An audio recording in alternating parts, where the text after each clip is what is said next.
So now we need to calculate Reynolds number. To do that, we need to calculate the velocity. You know, Reynolds number, it's the ratio of inertial to viscous forces.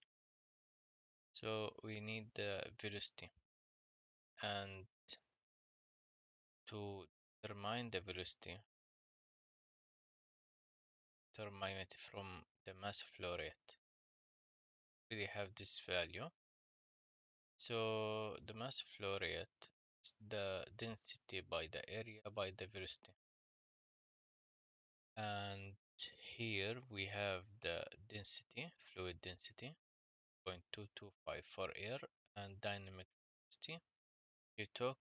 You take these values from the ANSYS here, from the material. Go to the material air, you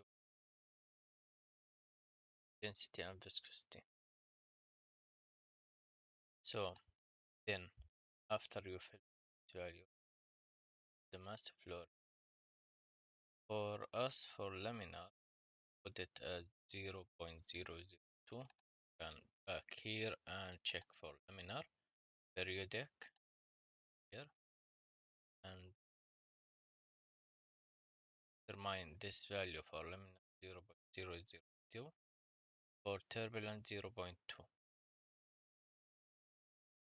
So for laminar, here pipe inner diameter 0.05. Here kinematic viscosity calculated, which is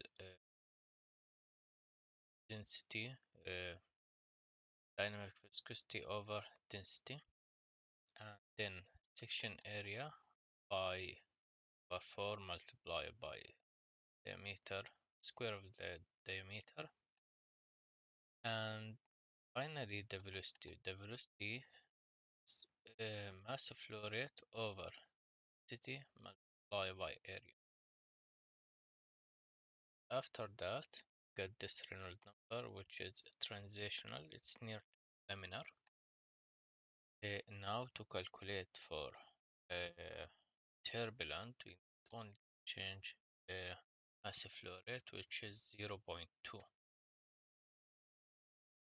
And as you see, we have this huge value, around 184,000. It's turbulent. And that's all for our calculations.